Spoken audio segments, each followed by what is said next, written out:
is just thinking about what's happening on a neurobiological level when students are hearing kind of any message coming in.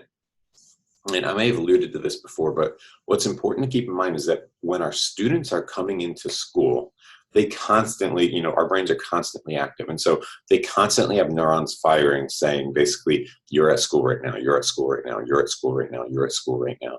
And so those neurons are firing off. And we talked earlier about how neurons that fire together, wire together. And so if you are at school and a teacher says like, hey, great to see you, you're going to have a neuron that says like, I feel good, I feel safe right now.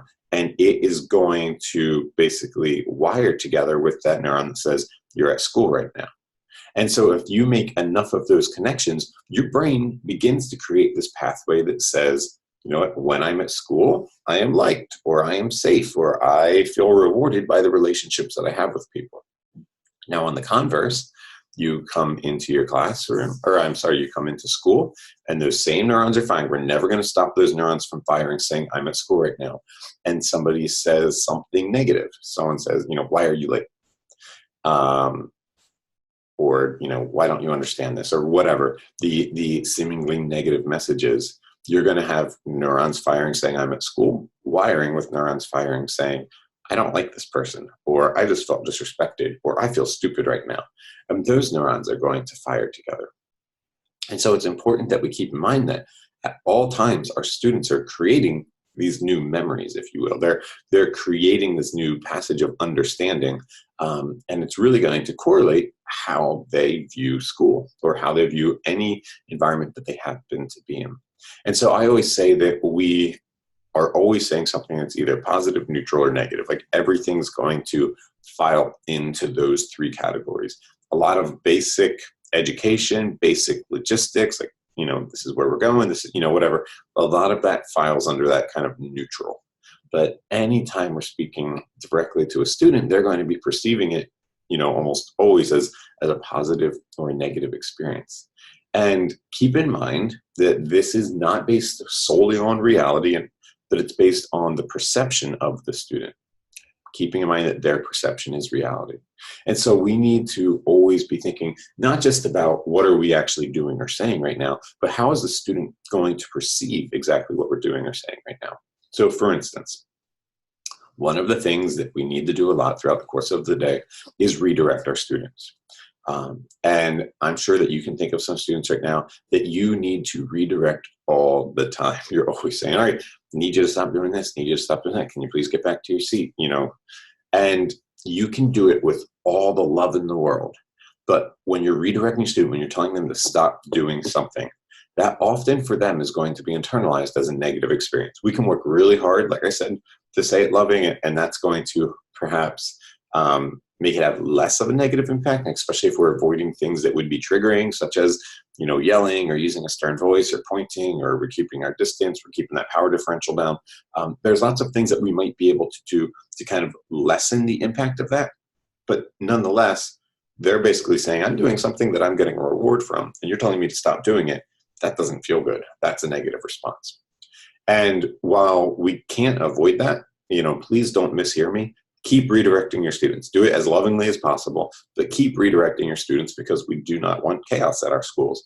However, think a lot through those students that we are redirecting a lot and flip it around a little bit to thinking through what positive things can we also be saying to those students. I know that this is something we talked a little bit about with the relational piece, but, really trying to pinpoint what are the positives that I can be looking at in you, because what we want to happen is for those students to be able to be wiring their brain together with, I just heard something positive and I'm at school right now. I just heard something positive and I'm at school right now. Or even if they're getting redirected a lot, they at least have these two kind of opposing forces, if you will. These, this idea that like, well, sometimes when I'm at school, I might not like it, but sometimes I really like these teachers. And, that power of positivity is going to begin to grow and begin to improve a little bit more. And this is especially important for those of you that are working with young children, because they're still formulating their perceptions, if you will, of school. They're still formulating how they, are going to perceive school for the long run.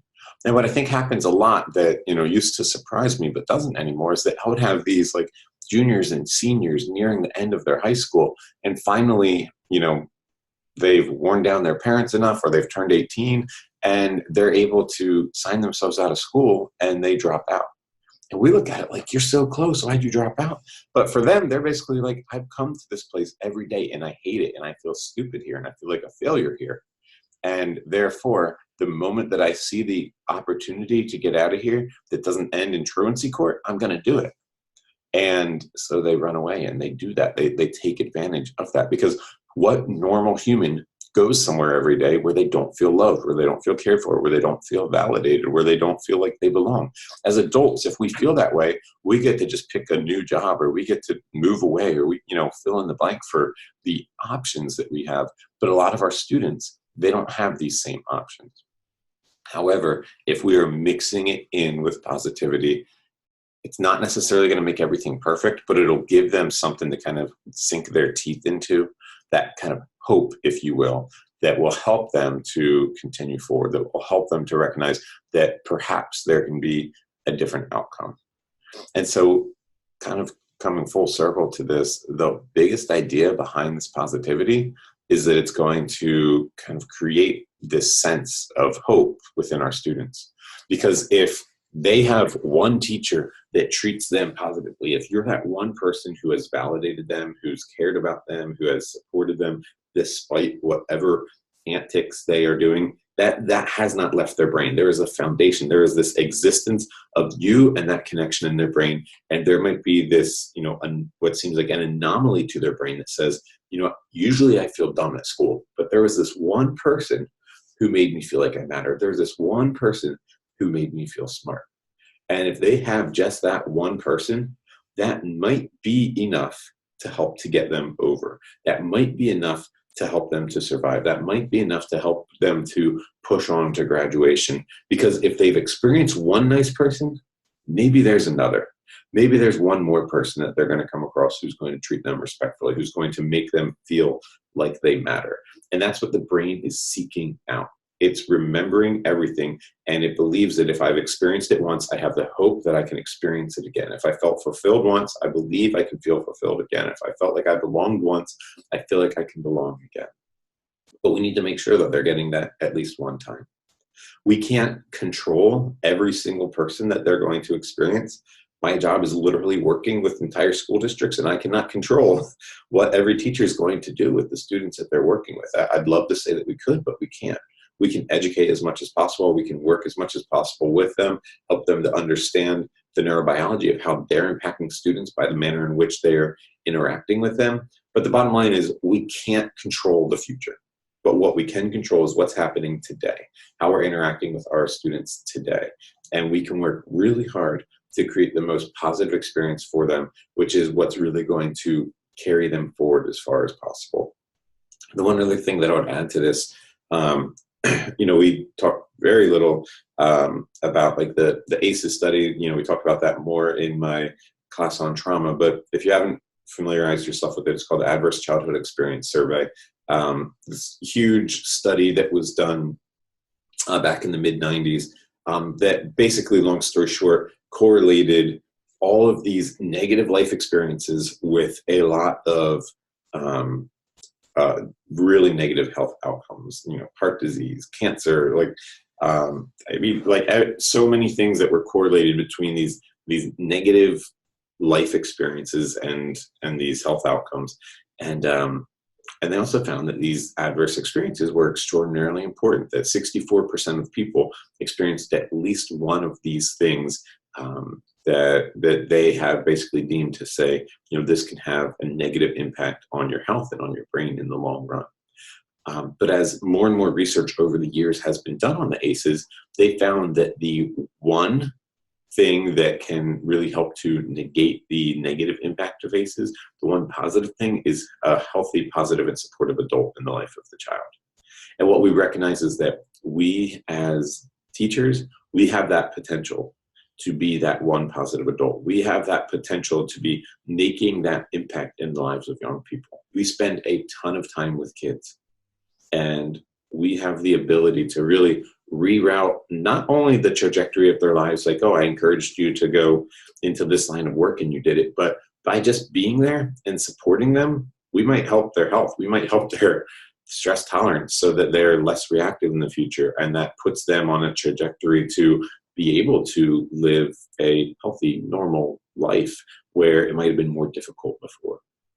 And so I highly encourage you to never, never, never underestimate the impact that you have in students, and to keep in mind that a lot of what we're doing is planting seeds for the long run, which stinks. And, I talk about this often, but it's so important that we keep in mind that we're rarely going to see all of the positive impacts of the work that we're doing. Sometimes the students will come back, but especially with this positivity, what we're doing is less about changing and more about avoiding some of what could be to come in the future. They might never be able to articulate to us, well, you know what? My third grade teacher showed me love and support, and I hated school ever since then, but I never dropped out because I was waiting for that one more teacher like that. They may never be able to articulate that, but that might be what's happening in their brain. What they may never be able to articulate is that they were going through such a difficult time when they were in school, but they had that teacher, they had this couple of teachers that when they were in their room, they felt safe, they felt calm, and they knew that there were human beings out there in this world that would support them and care for them. And that small amount of lowering the stress tolerance actually then made things a little easier on the body and avoided some of the negative health outcomes. And that's crazy to think about. But that's why I think positivity is so unbelievably powerful, because we can't really measure all of the avenues that it can impact our students, but it's important to recognize that those opportunities are vast. And so I just highly recommend always, always, always looking for ways to encourage our students, always looking for ways that they're hearing positive. The more genuine, the better. But I always say, start simple, start with whatever it takes, like just that they're hearing something good come out of your mouth, even if they're doing something annoying, even if a student is throwing a ball against the wall, be like, man, you got a great arm, but I can't let you do that right now. Let them just hear that you care about them, that you're validating who they are and that you see them and that you recognize them. And that can go a long way for your students. All right. Thanks a lot. Have a good day.